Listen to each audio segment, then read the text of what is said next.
All right, everyone, welcome back to the Brawn Brains podcast. Now on our fourth full-length episode, and now featuring very special guest Nathan. Great to have you here. Thank you very much for your time and coming on. Yep, thank you for coming on. Thank you. Yeah, thanks for having me on. It's a pleasure. I'll hopefully we can get some good content, and it's worth having me on.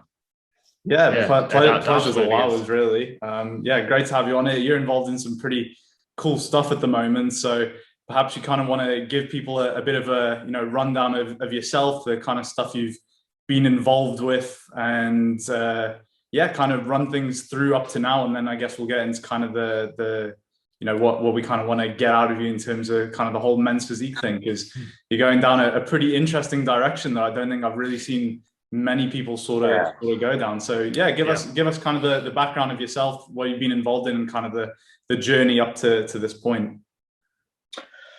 Okay, so I started competing. When was my first show? 2007, I think. My first show.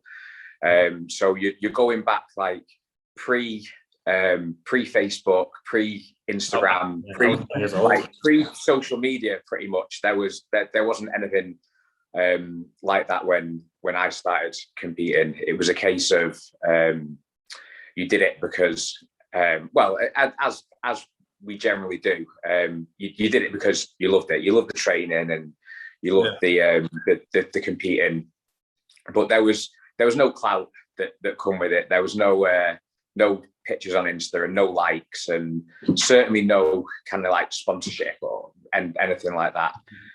You'd do a show and then you'd wait 6 months to see a picture in a magazine that no one reads. The only people that were interested in it were other bodybuilders, so it's like pretty much few and far between. So I did, as I say, my first show as a junior in 2007.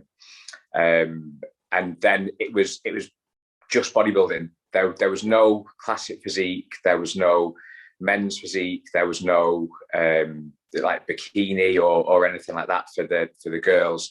There wasn't even that. There was just the Mr. Olympia. That there wasn't even the 212 class at the Olympia. It was literally just open class.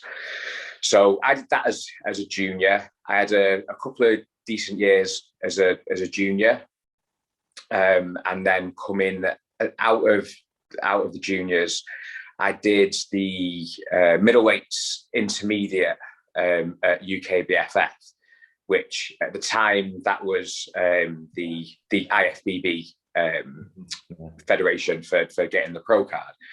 So I came out of juniors and into intermediates at 23, so by today's standards still a junior, and won my first British in the men's class as an intermediate middleweight, and I remember at the time weighing in, and I was I think 74 kilo, so still sort of 6 kilo under the weight limit, so had plenty of growing room in the middleweights.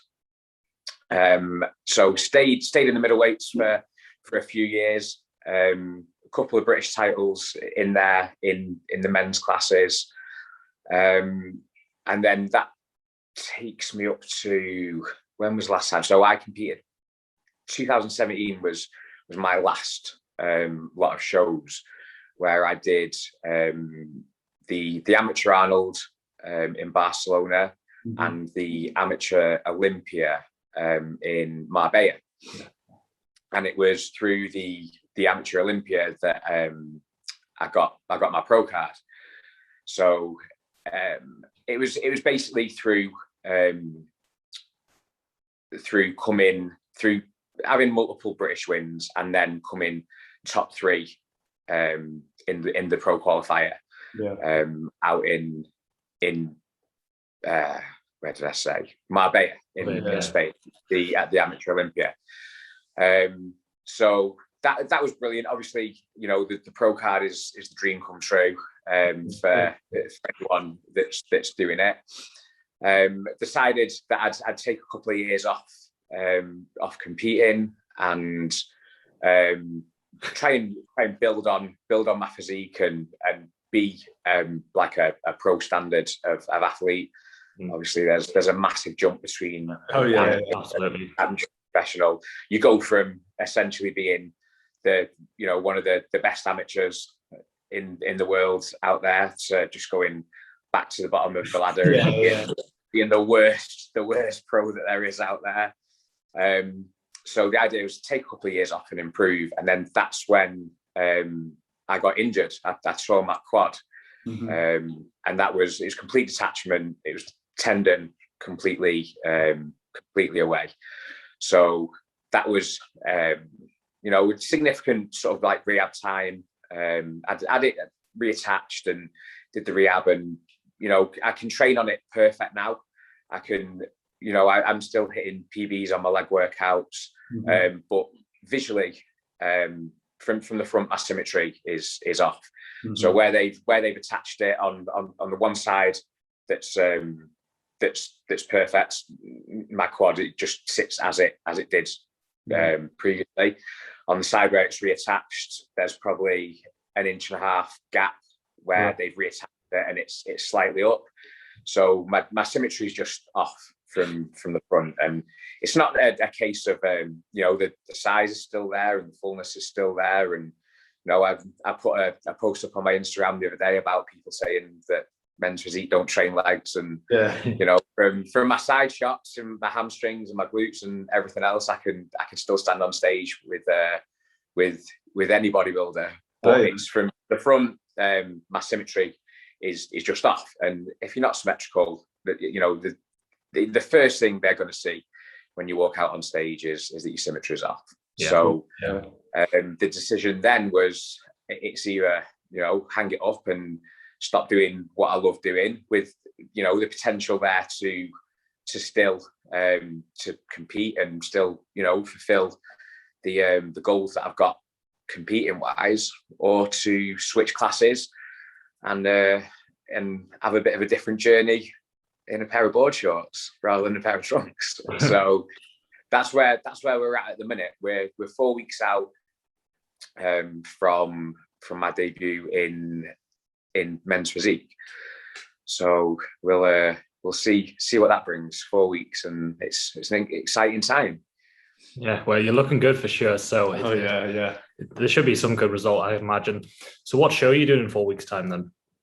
So I've got the Two Bros Kingdom Classic, and then I've got the Ben Weider. It's about 3 or 4 weeks after that, 3 weeks, I think, with the idea of going to the Ben Weider and then getting my pro card in men's physique.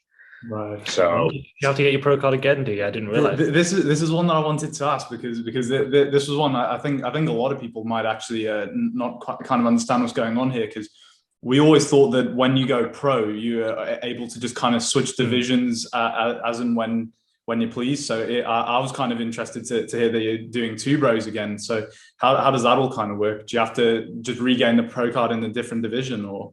Yeah, so after inquiring about it, I've been told that if I want to go and do the physique route, that it'd be a case of going back and qualifying as a pro in men's physique, which isn't a problem if that's the goal. The goal is to go there and be of a pro standard. Then I've got to go there, and I've got to obviously beat the guys at the amateur level in order to beat the guys at the pro level. So it's a chance to get on stage and to hone my craft a little bit in physique, because obviously I've never stood on a men's physique stage. I've done bodybuilding for the last 10 years, and I can hit side chest and I can hit most musculars and abs and thigh in my sleep. But it's totally different when I've got to stand there. I've got my hand on my hip doing my teapot pose, and I'm I'm smiling away rather than, you know, like screw my face up doing my angry bodybuilding poses. It's totally different. It's all a learning curve. And you know, something that I'm massively excited about. It has kind of refreshed my love for training and competing, being able to take on a new challenge, you know, in my 30s, when you know, you kind of think that your path is then set for what you're going to do. Yeah, it's almost been like a bit of a new lease of life for me, and just totally fell in love with the process again. The you know, the dieting and the training and everything, the presentation. It's it's all been a learning curve, but something that I've massively enjoyed. So yeah, that's really cool, actually. I obviously, I know that you went to train with Charlie a little while back, and he was the one who kind of told me about some of this stuff and kind of your ideas behind, you know, why transition to men's physique, and the whole idea of still kind of having something to progress towards, and, you know, still take on that new challenge. It was just something brilliant. And I think a lot of people who may have been in your shoes may have just chosen to kind of, you know, okay, well, fair, you know, it's already, you know, perhaps I'm already past my peak, perhaps this, perhaps that, and just kind of maybe take the easy road out, but to still take on that challenge, especially in a new direction. And, you know, as you mentioned before, the whole idea of, you know, when you go from amateur to pro, you know, going from being kind of the big fish to, you know, back into a different environment, being worse again, but then to go and start from the bottom in something that you're not even really used to at all, and just a whole new process and everything, is just something really cool in general. So, you know, respect for that. Yeah, absolutely. And I think that the results will reflect the work you put in, because I mean, judging from the shots you've been putting up, it's looking pretty promising, especially this far out. I mean, it's, you know, hopefully it all goes according to plan. It's it feels like a big step. You know, it's just totally out of my comfort zone, but then at the same time, we're still building a physique. We're still, you know, we're talking about, you know, shape and lines and proportion and symmetry and presentation.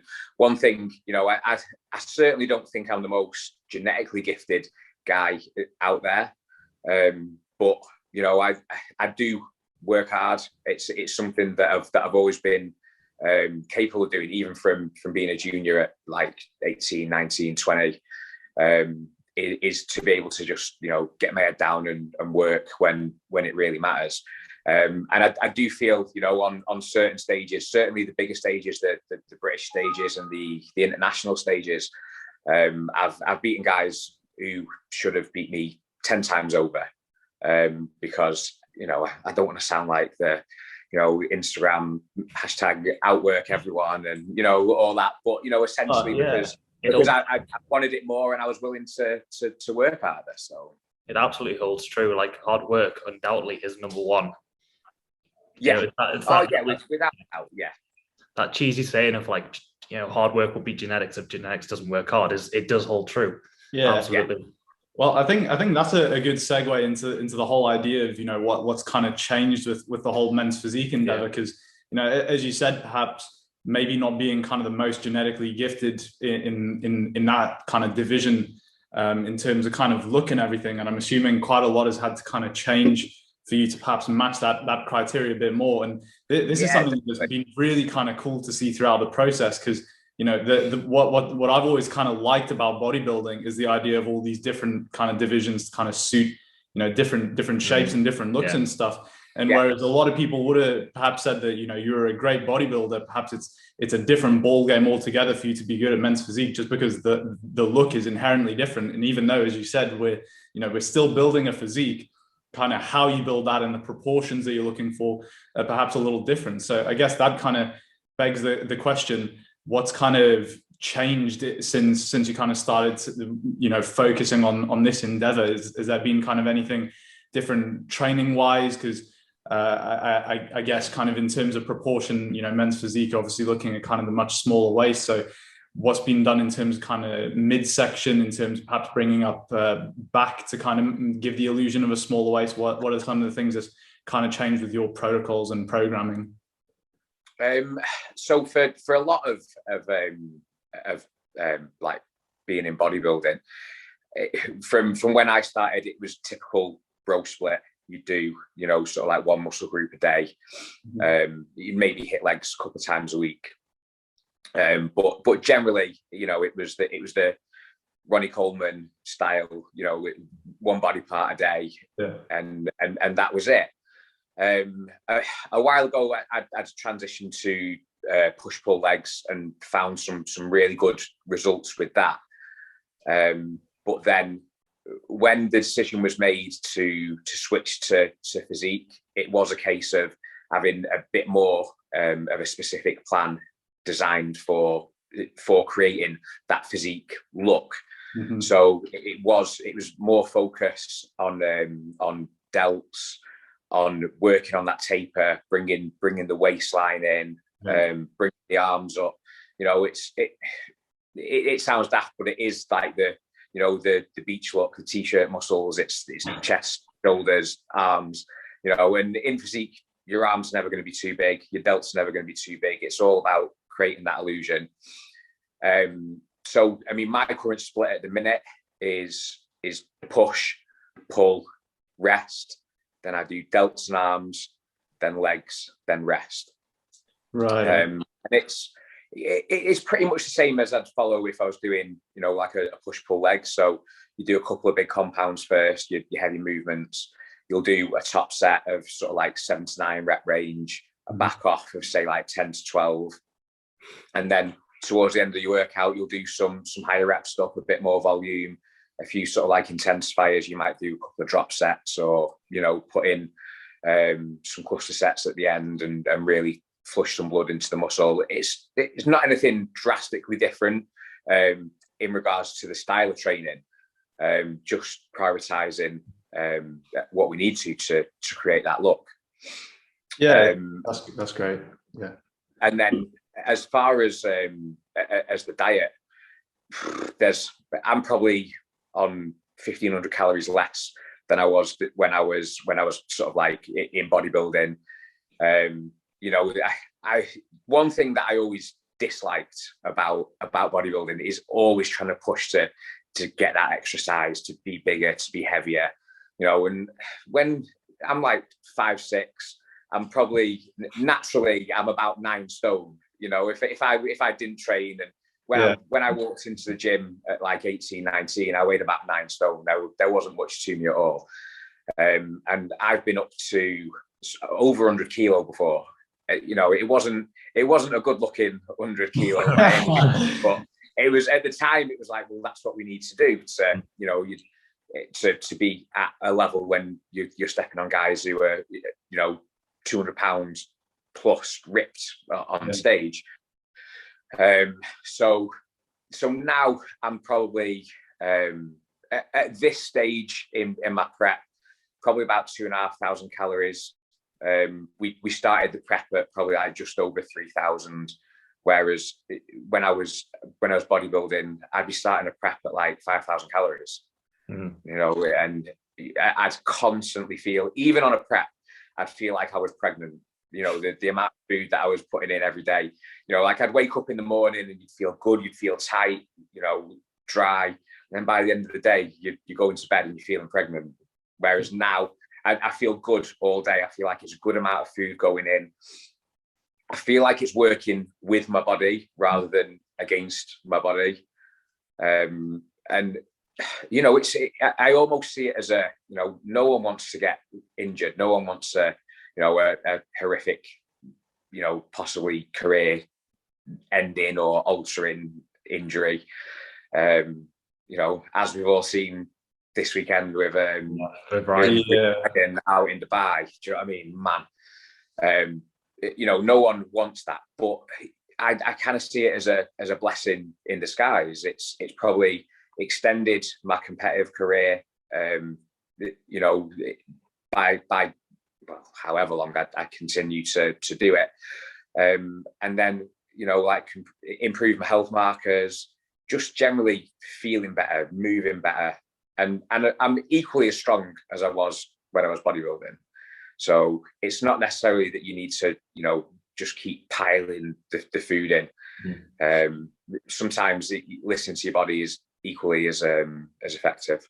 Absolutely. So do you prefer how you are now? Like, is like energy level still good? Do you still feel good? Do you feel like you can perform? This is probably the best I've ever felt on a prep.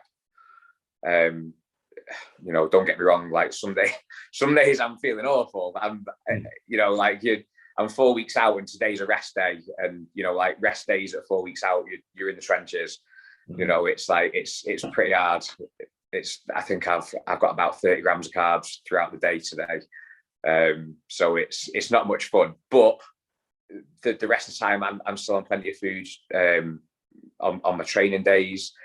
I'm getting now, with being a little bit ahead. I don't know how aware you are, but my show should have originally been this weekend coming. So we were on track for peaking this week, and then it's been extended by another 3 weeks with the COVID regulations. So essentially, it gave us another 3 weeks. So we're just going to continue to just drip, you know, little bits off. We can have feeds every 3 or 4 days. If we start going a little bit flat, we can put a bit of food in. It's a great position to be in. Yeah, absolutely. To essentially be you know, 90% there at 3 weeks out. But it's, you know, a case of I have a great coach in Hader, and he's on me every day. You know, we check in every single morning, assess the physique just on the day, see what we need to do, which is fantastic. You know, like especially you're talking, you know, 4 weeks out. Maybe like on the last week leading up to the show, you'd be like, right, daily check-ins. But you know, he's been on me like this for the past 2 weeks. So essentially, from 6 weeks out, we've been checking in daily. Nothing's been too much trouble, you know, and that's really good when I need that little bit of reassurance going into a class that I'm not as experienced in. And you know, there is days where I second guess myself. To have that as a backup, it's definitely been a massive help. So have you done things differently with Hader that you haven't done in the past? I mean, it's not massively different. Essentially, you're creating a deficit. I'd say the one thing that has been different is because we come from starting at a lower point with the food, and we've not had to, you know, keep pushing the foods. My output has been nowhere near the same. I've done preps before, like when I was prepping for the pro qualifier in 2017, I'd be doing like 3 hours of cardio a day. I'd be on the Stairmaster for an hour in the morning, you know, burning through 1,200 calories on Stairmaster before I've even eaten anything. As I had pretty much like an 11-month period where I was just renowned in the town. They'd be like, "Oh, you're the guy that's always on the stepper." You know, like, people still say to me now, like, "Oh, I remember years ago you'd be at the lifestyle center just on the stepper for an hour." Before, you know, like everyone's like, "This guy's crazy. What's he doing?" So that it's been like nowhere near that sort of output, which has just been a massive help. And I think it's told in my physique as well. My physique it always fresh. You know, I'm not like flattening out every, you know, like 48 hours. My physique stayed full. You know, my waist has stayed tight. I mean, I'm not like massively, with only being short, I'm not like, my proportions are okay. But I got a mate of mine who gave me a pair of board shorts so that I could practice and do my check-ins and everything else. So they were a 32. Now at my like very biggest, I'll maybe have like a 32 waist. So I had them taken into a 30, and then within a couple of weeks, a 30 was too big. I had to get them taken in again to a 28, and then now a 28 is pretty big. You know, it's I'll probably end up on stage with like 26, 27 inch waist, which, you know, it'll look pretty good. I'd be surprised to see the ratio between the shoulders and the waist by the end of the prep. By the time I'm full and I'm dry and everything's 100%, I think it'll definitely be an interesting look. Oh yeah, big time, big time. I think that's all like incredibly interesting stuff that you kind of touched on in regards to kind of the food side of things, the training side of things, all of that, and kind of I guess one thing which I hope a lot of people can hopefully take away from that is a lot of what Ben and I kind of tend to preach anyway, which is that kind of less is more. And it's interesting to hear that you have had such a successful prep, potentially while making things a lot simpler for yourself. So absolutely, yeah. But I think that comes with having a coach and putting your trust into someone. On previous preps where I've prepped myself, like I can prep guys, and I've got guys in incredible shape, but to do it for yourself, to try and prep yourself, and to constantly, be in your own head and second guessing and essentially, like stressing yourself out about it. It definitely helps just to, trust someone implicitly, and then, they just pull the trigger and you go with it. It totally takes you out of it mentally. And you can just focus on the process rather than worrying about every tiny little detail. Yeah, big time. I think that. Well, I was just about to bring that up because I don't think a lot of people realize even just kind of the psychological impacts of prep and kind of how it becomes hard to just be objective with yourself. And especially as you start getting closer and closer to the show, I'm sure you even more so kind of begin to second guess yourself and am I lean enough? Am I doing this? And I guess it probably becomes actually more tempting to just, push harder and harder, even though the answer you're looking for is actually, closer than it is too far. I remember when Ben was... I know from, it was, when would it have been? 2016. It was qualifying for, it was prepping for the British.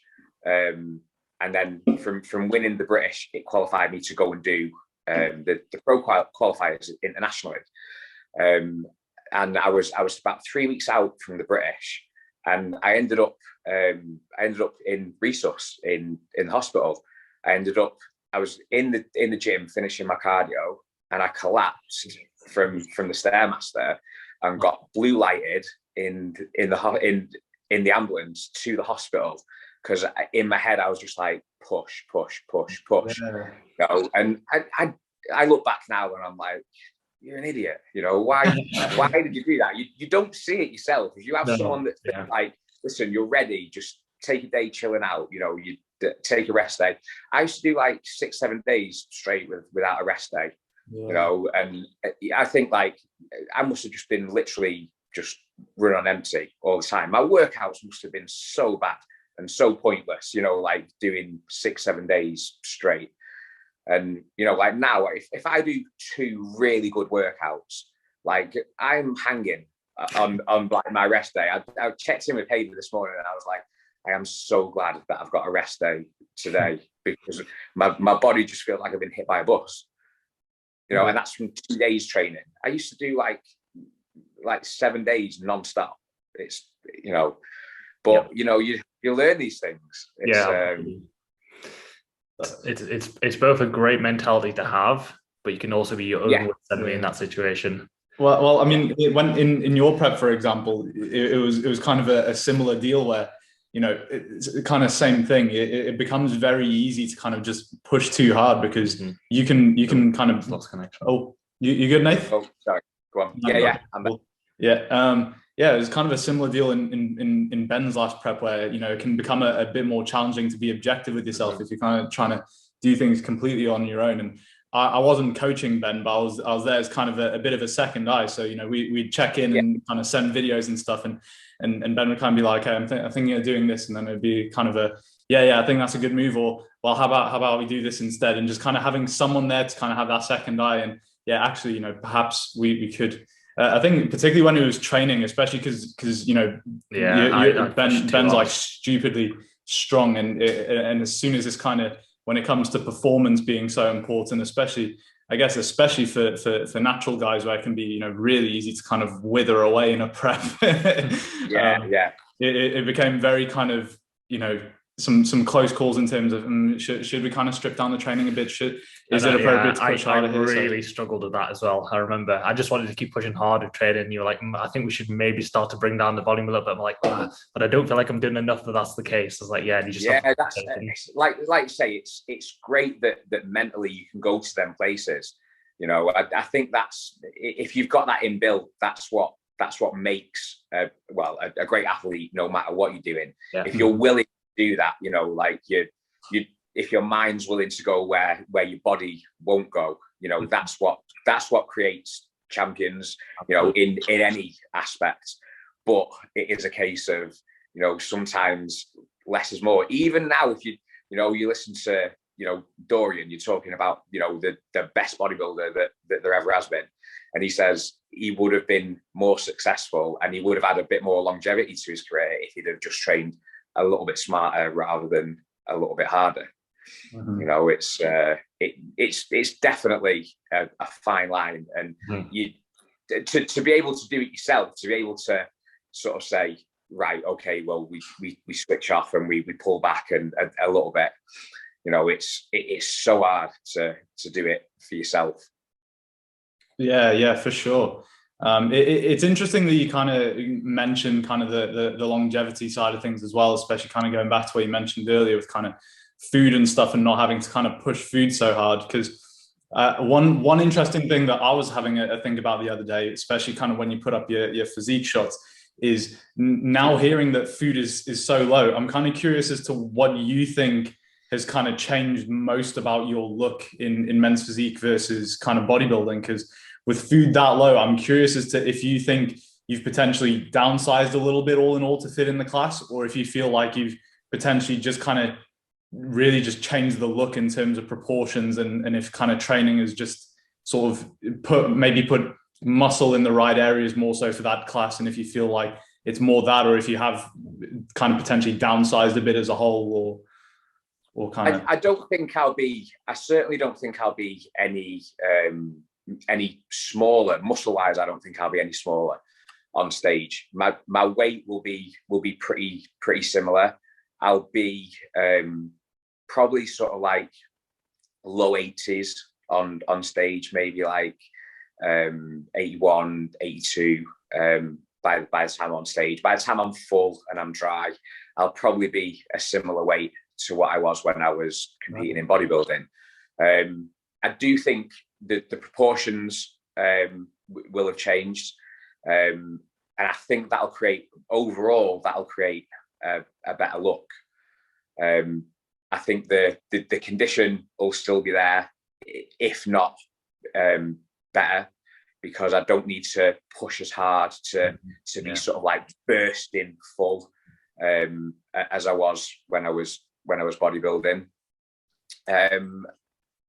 And yeah, I think potentially it'll be a similar size physique, but it'll just be a totally different shape. It'll just be a totally different package on stage.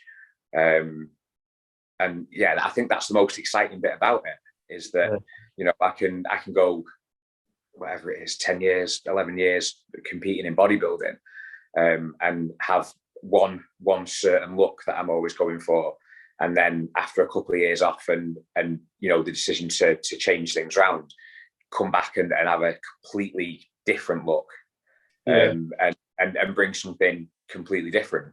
So I think that's the most exciting thing about it. You know, like the support that I've had from the decision, I was a bit like sort of apprehensive about it when I first kind of put it out there. I did it on a post on my Instagram, but I did it a little bit jokey, you know, like like sort of testing the water, and people didn't think I was serious at first. They thought it was, you know, and even up until maybe like a couple of weeks ago, people, they messaged me and they're like, "Are you actually doing this? Are you actually going to do the physique class?" Because they thought I was like taking the piss. I was like, no, I'm genuinely like, this is the decision I've made. Like, and I assure you, I'm deadly serious, and I assure you, this will be the best that I've ever looked.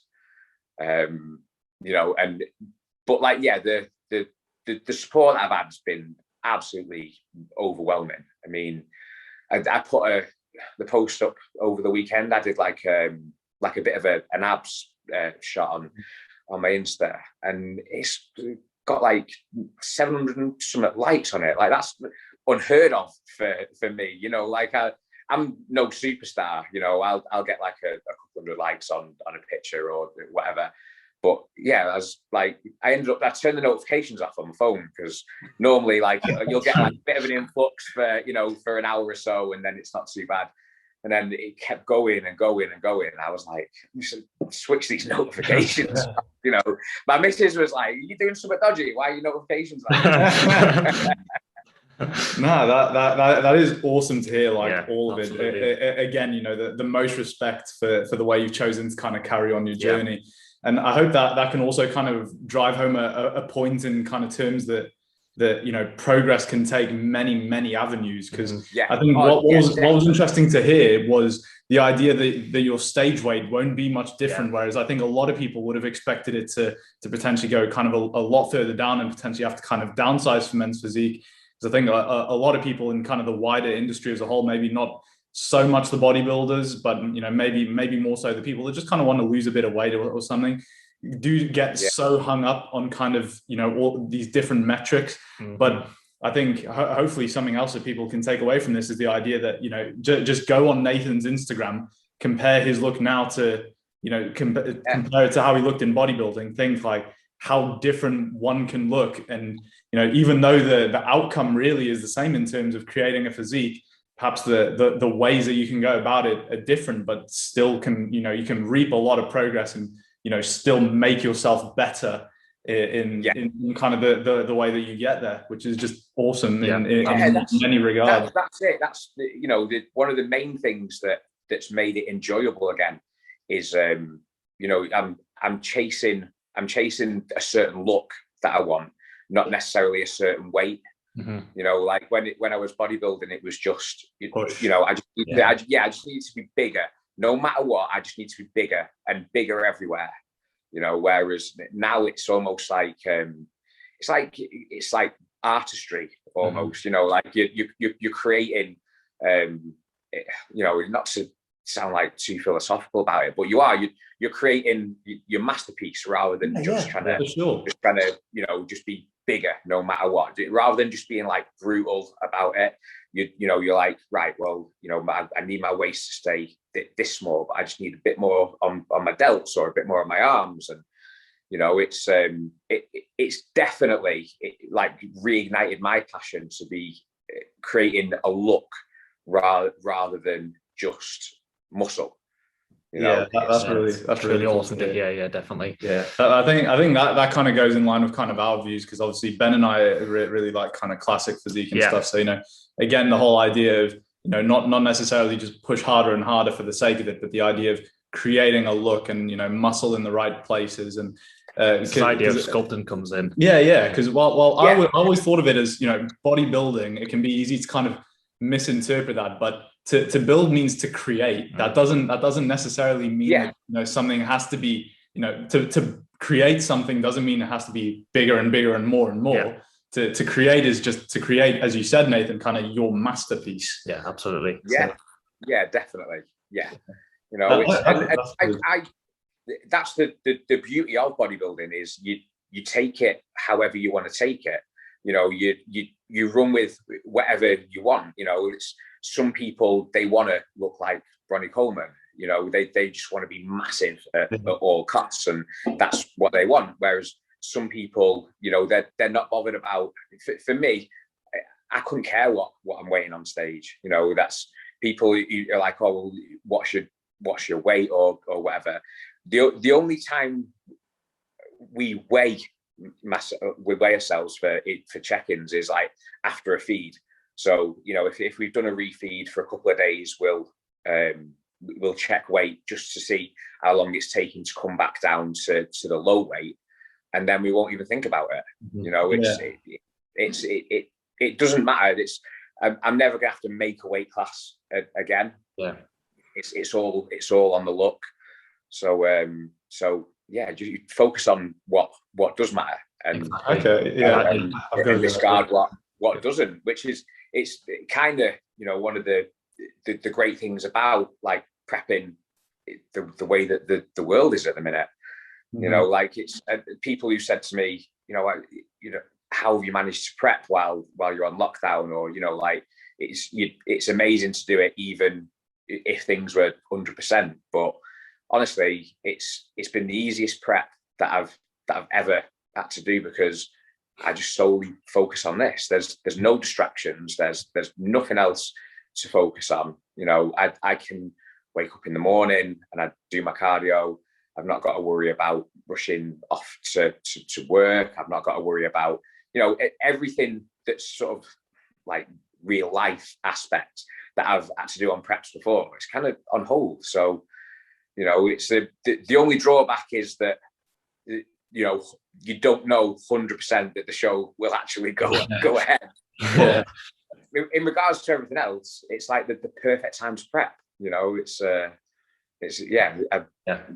ideal. It's perfect.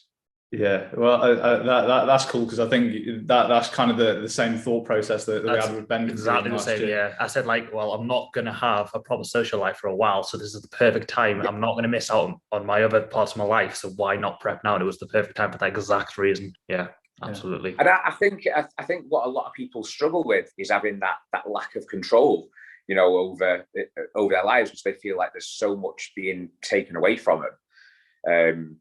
So if you can control the bits that are in your power to, and then just let the others, the small stuff go, you know, like you can't control if the gyms are open. We can't control if the shops are open. We can't control if you can go and see your nan and granddad, but we can control, you know, what little training you can do. You can control your diet. You can control getting your steps. Yeah. It's, you know, if you stay accountable to all the little bits that you can, and solely focus on that, you don't have time to worry about everything else. Yeah, that's great. Yeah. I'd quickly like to pull back to something interesting that you mentioned about not having to now fit into a weight class again, which I think brings up a cool question about kind of the direction of the men's physique division as a whole, because I think there's kind of a lot of questions nowadays about potentially how some of the men's physique shows are getting judged, kind of as all the divisions kind of over time seem to get a little more extreme in general. Yeah. Kind of, where do you see the division going? And I guess with this being such a new endeavor to you, how do you intend to kind of play the future based on how this show goes? Is this first show almost just testing the water about like if you want to continue with men's physique, or is this like a direction that you're now going to like take for the foreseeable future? And, you know, even, you know, depending on how this show goes, will you just continue to pound away, you know, creating, you know, a physique more in line with that division and continue to take it further? And what do you think of kind of the way the division's heading as a whole? And do you think that it's a decent direction? Because I think with the kind of lack of weight classes and stuff, I think that there's some, I guess at the much higher level, to be fair, some guys that are even kind of getting as big as kind of the classic guys, and there's a bit of controversy in the division now about the way that it's headed look wise. Mm-hmm. Yeah, I think progression is going to come in everything. You know, if you look back to, you go back 10 years to when physique started, you know, like it has progressed so much, and I think it has to. Things have to progress in order to stay relevant and to not get stagnant. I think the good thing about the class when it started out is that it gave people a bit more of a more attainable goal. Yeah. You know, people that maybe if they wanted to compete, they wouldn't have to train for 10 years to get on a bodybuilding stage and compete. With that being said, the strength of it is also the weakness of it is that you had guys who would maybe train for 6 months and be like, right, I'm going to get on stage. Yeah. That 100% weren't ready, had no business getting on stage, but they would do it for an Instagram picture. They'd do it for likes. They'd do it because they think that if they get on stage, that suddenly you know, there's all these sponsorships and they're going to become a coach and make all this money. Where it's, you know, the reality is it's not like that. Or I think that's why in the beginning men's physique got a bad rap, is because a lot of the physiques on stage were physiques that weren't ready to be on stage and had no business being on stage. Yeah. And you could go to a show and straight away, if you had 20 guys lined up, you'd have like 2 that were like, right, well, they're going to win, you know, and they were just like head and shoulders above everyone else. Whereas now that the class has progressed and it's grown and it's got a little bit more respect, that now, you know, you still, you still get, let me plug my phone in. It's just a little bit. Yeah, you still get guys that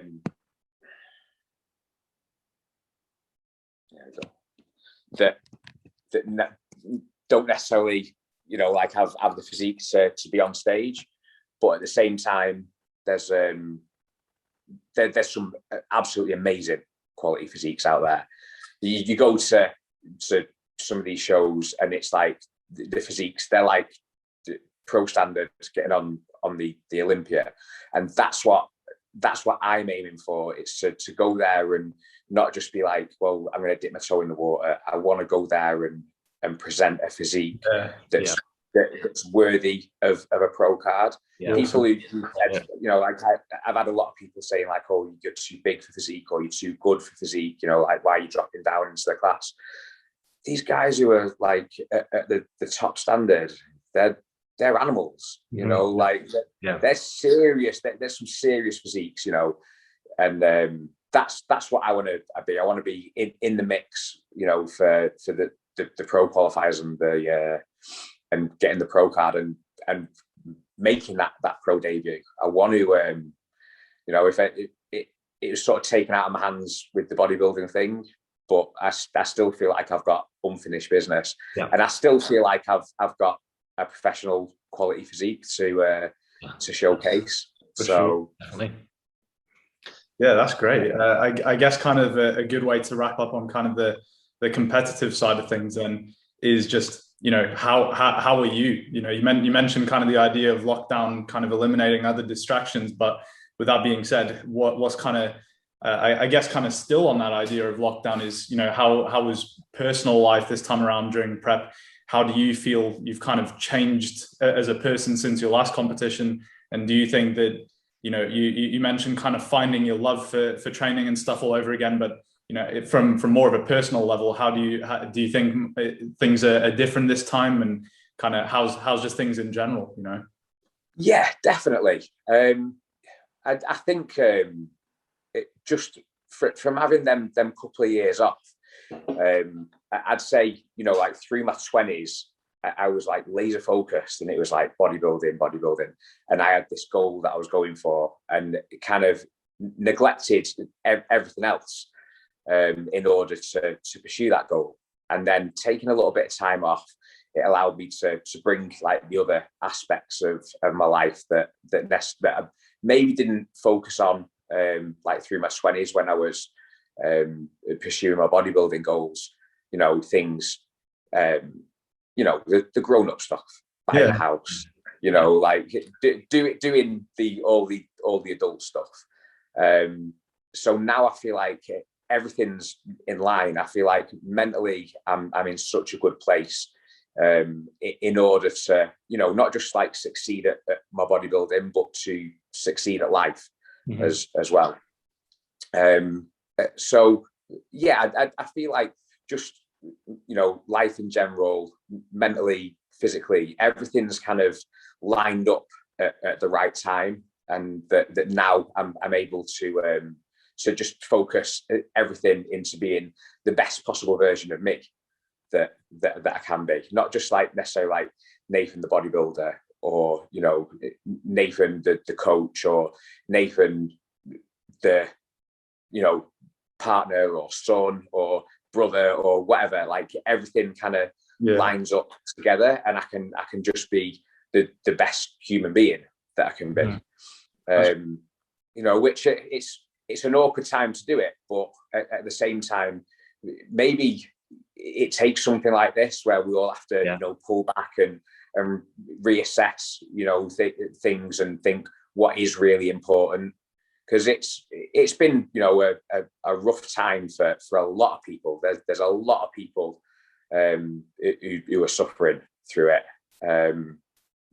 but at the same time, it's, you know, you sort of find gratitude for the things that you have got, you know, the things that people that they can't take away, or, you know, it's you find that gratitude, and you're grateful for the things that you do have, you know, your family and your friends and everything like that. Even, you know, things like this, like being asked to do the podcast, you know, like just, you know, small things that you appreciate.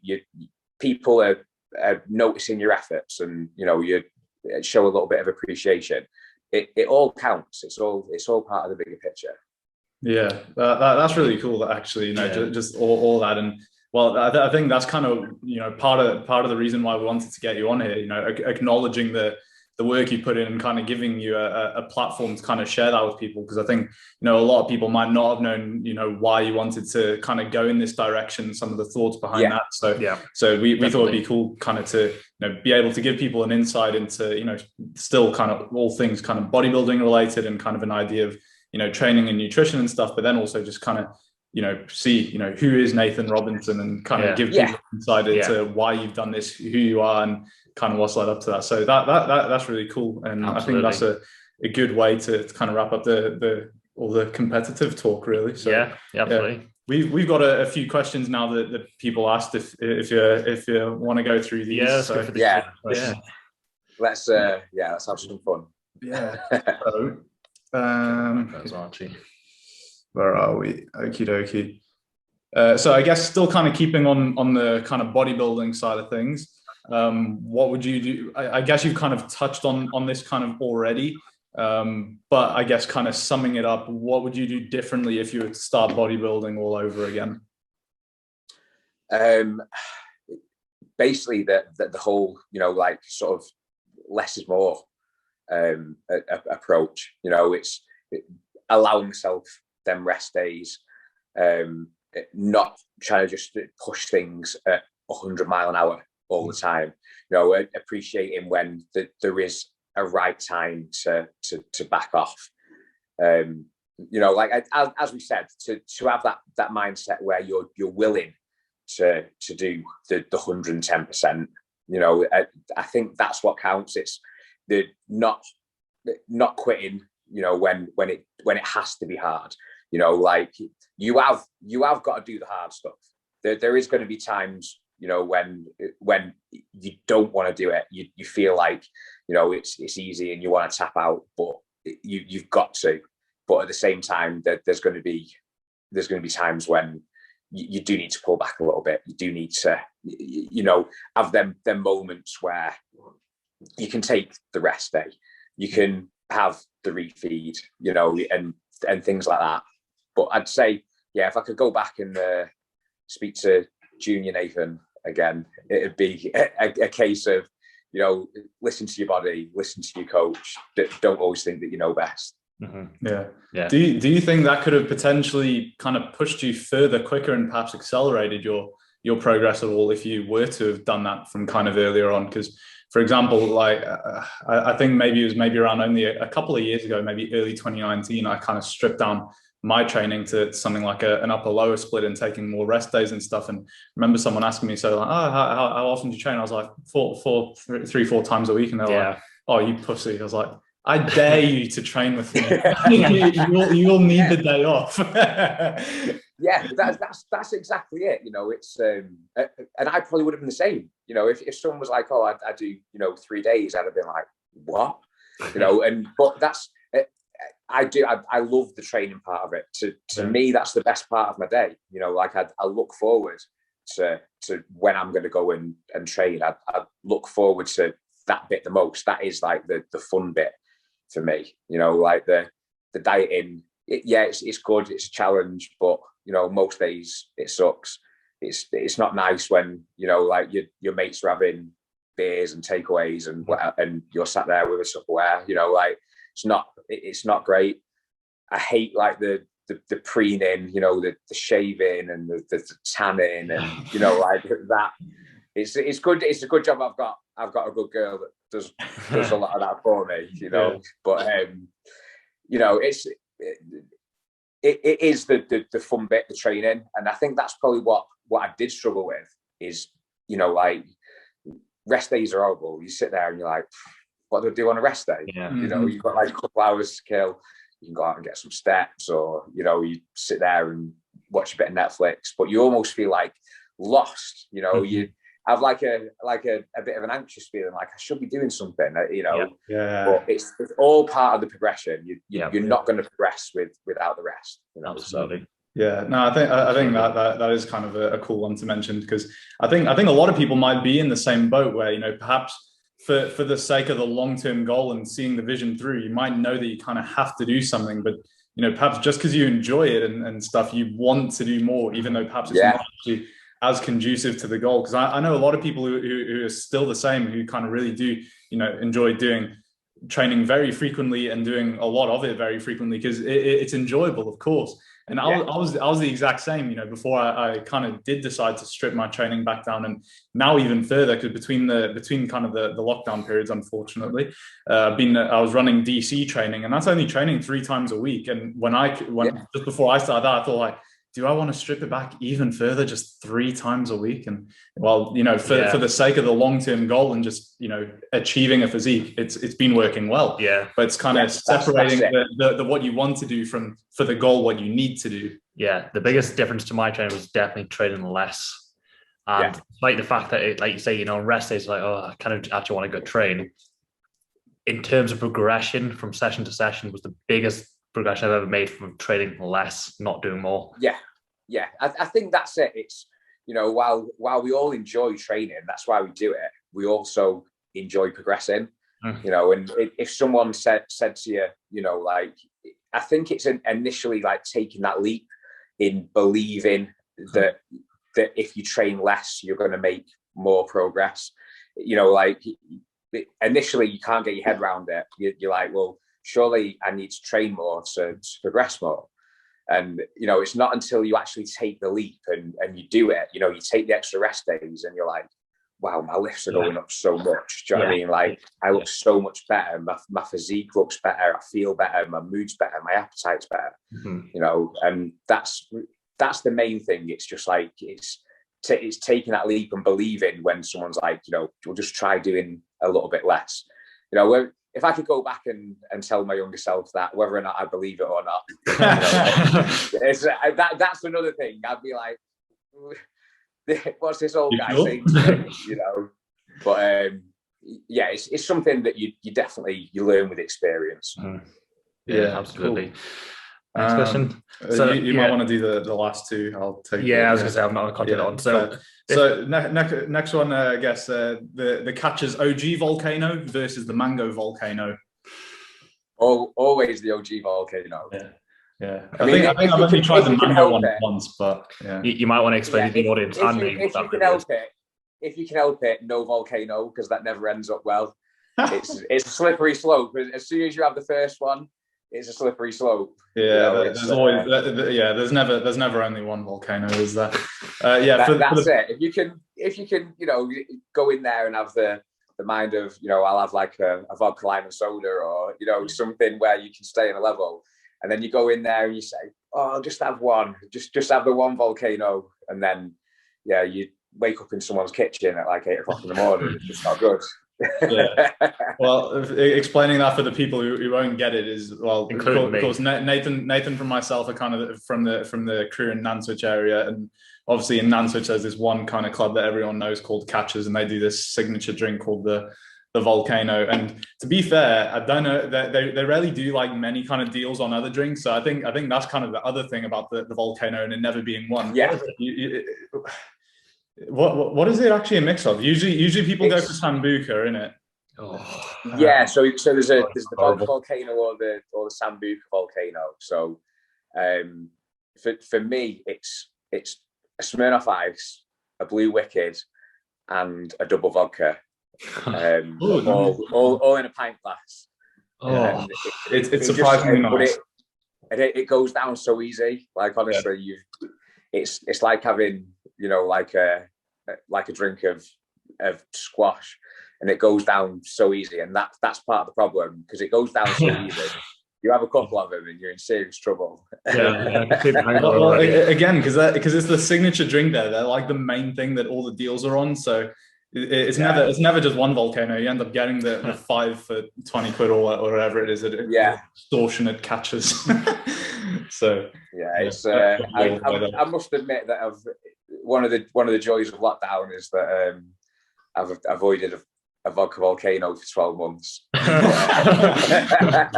Well, I'll see you in catches for a volcano on the 21st of June. Yeah, that's it. Well, I'm gonna have to celebrate the win somehow, aren't I? So. Yeah, absolutely. Do you want to take one? Yeah, let's go for a slightly different and slightly disturbing one, to be fair. So if you could know how you're going to die, would you want to know? Oh God. I don't know if it was just going to be something like really normal and mundane, like if I was just going to die in my sleep, or like, then no, just like leave me to it, so I don't obsess over it. If it was going to be some like horrific Final Fantasy, is it Final Fantasy? Final Destination. Final Destination. Final Destination. If it's something like horrific, like getting cooked alive on some bed, or like decapitated somehow, then maybe I'd want to know, and I could just avoid them sort of situations. I'm quite happy to die as an old man in my sleep. I don't want to get run over by a train, or splattered by a pane of glass or something. Well, I think it's interesting because when you kind of see it in movies and stuff, people who can like know when they causes it. Yeah, usually when they know it, they end up trying to avoid it, and then avoiding it, it's almost kind of what ends up causing it. That's it. I think just leave it up to fate. When I'm not particularly religious, but I think when it's your time, it's your time. So just don't stress about it and enjoy the time that you've got it. What are we rolling for next? Well, I've got one up. If you could star in any movie, which movie would it be? Oh God. It'd have to, it'd have to be like a Marvel, or it's gonna have to be. Sorry about this. My phone keeps. All right, it's all good. I think it'd have to be, some sort of Marvel or DC superhero. I'm still waiting to watch the Zack Snyder. Yeah. Do you know where to find it? To be fair, because Justice League. I want to watch. No, I've watched a few things on YouTube where they've like reviewed it and done reactions and things, and they're really raving about it. They said it's amazing. So I've heard that.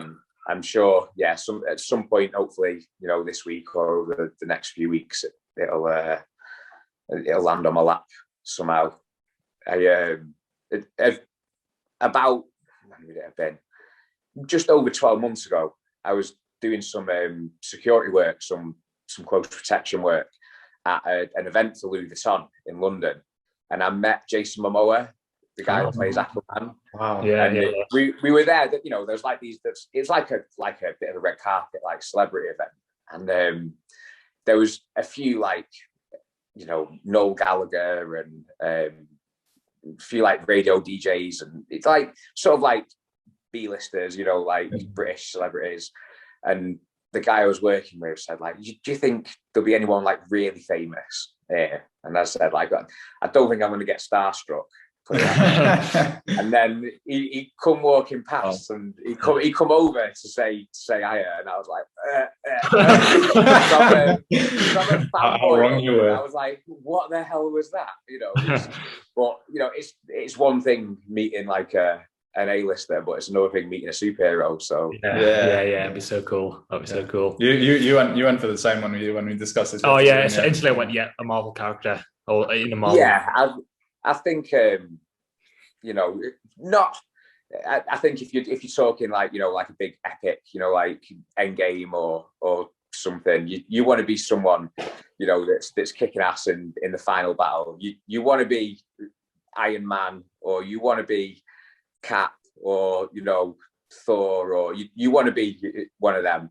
Yeah, it's I love Black Panther. I think Black Panther is amazing. It's one of my favorite like standalone films. Yeah, but he wasn't great in like the in the Avengers films. So yeah, I don't know. Maybe Thor, maybe something like that. I've had long hair before, so I know that I can pull that off.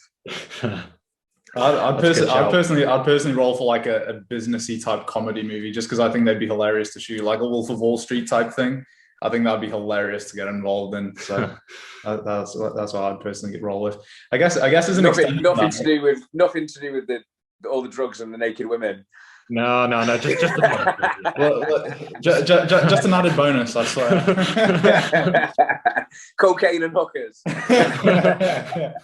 Just an added bonus. I guess as an extension of that, I mean, we're quite into kind of our film, so maybe this can be like a good like signature question to ask our guests. But what are your top 3 films, Nathan? Oh, that's a hard question.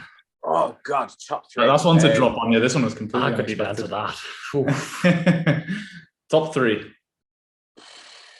Favorite of all time is True Romance. Have you ever seen True Romance? I haven't actually. No, I haven't. It's written by Quentin Tarantino, but directed by Robert Rodriguez, and it's amazing. It's Christian Slater and Patricia Arquette. It's like they meet each other in one night, and it's like this big adventure that they end up having, and it's got like 50 cameos from like amazing A-listers, like, but they're literally in it for like 30 seconds at a time. Like Samuel L. Jackson's in it, and he literally like says a couple of words and then just gets killed at the beginning. Gotcha. And Brad Pitt's in it as like he's like stoner roommate, and like it's really good, really good. I have to watch it. That sounds good. Yeah, that's your homework. You need to go and watch True Romance. It's old. It's like maybe like mid-90s, but it's amazing. But that's number 1. I think. God, you're really asking. You should have given me a heads up on this one. It's just coming to the spot. I guess that makes it. I guess that makes it even better though. It's a brutal question. Yeah. So I guess anyone listening to this, they can already start thinking, oh, if I get asked to be on this podcast, I better know what my top 3 movies are. Oh yeah. So sorry, you've been dropped in, mate. The last good film, the last film that I really enjoyed that I watched. Have you seen The Old Guard on Netflix? I haven't. I've scrolled past it, but I haven't watched it. Oh, it's amazing, and I won't, I won't give any spoilers or anything, but it's not what you think. Like I put it on and thought like, oh, a bit of background noise, and it looks all right. You think it's like a bit of a war film, or like a bit of a like mercenary sort of thing, and you're 5 minutes in, and there's this massive twist, like literally 5 minutes in, and I was like, sounds like my kind of movie. I like instantly invested. I was like, oh my God, I can't believe that just happened. And then that was it straight away, the film is amazing. So good. So yeah, that one really sounds like something I'd definitely like. It does indeed. Cool. Yeah. One more, if you can think of one.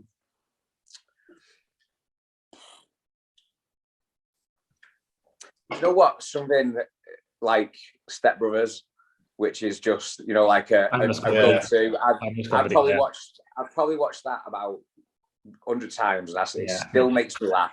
Yeah, I can still without fail, put it on and still find it funny and say all the words and everything else. So it's absolutely timeless. Yeah, that's it. We'll go with something that's just an absolute classic go-to. Decent list. I'll take that. Sounds have to check out the other 2 movies, but decent list indeed. All right. What we got left? We got that last one. Again, a little bit cynical, but Who'd win a fight between us three? I'm putting the money on Ben. I did used to kickbox. I don't know. I'm only short, so I feel like maybe Kev's got the reach advantage. I feel like Ben's even taller than I am. I am tall, and he used to do kickboxing, so I'm putting the money on Ben instantly now. However, I'm a gentle giant, so I would never. Yeah.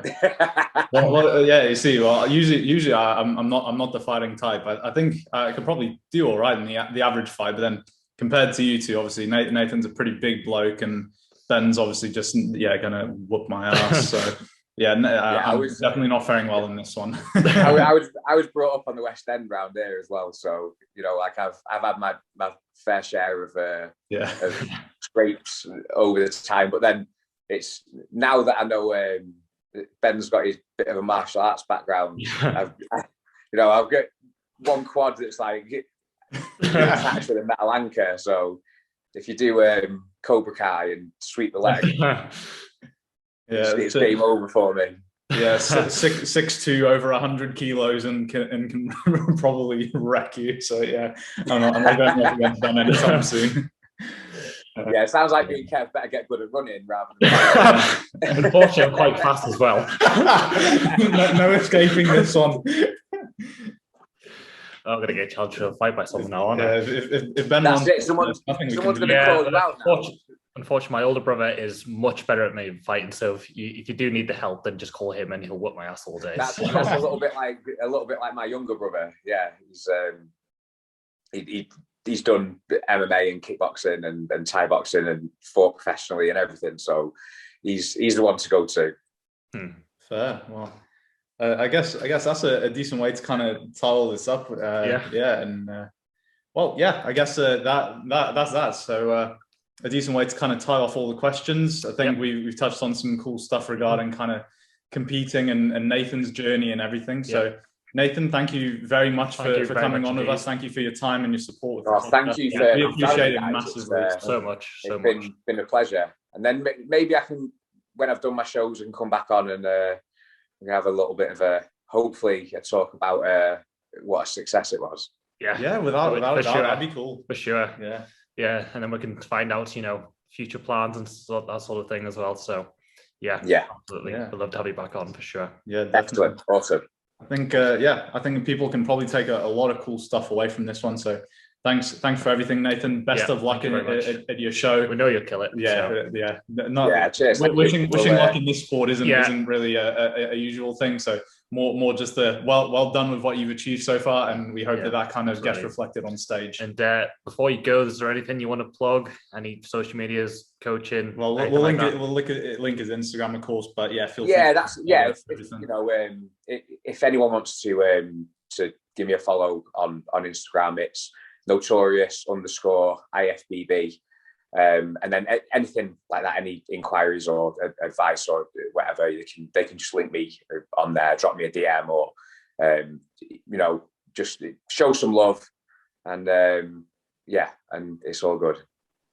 Yeah, good stuff. Nice one. Well, thank you everyone for listening in. Thank you again, Nathan. We really appreciate it, and we'll see you in the next one. Nice one, guys. Cheers. All right, thanks a lot, guys. Hey everyone, thank you very much for watching. I hope you enjoyed. If you did, be sure to like the video, leave a comment, and subscribe for more. If you enjoyed that episode, be sure to check out the latest Fitbit here and the latest podcast here. Thanks for watching, guys and girls.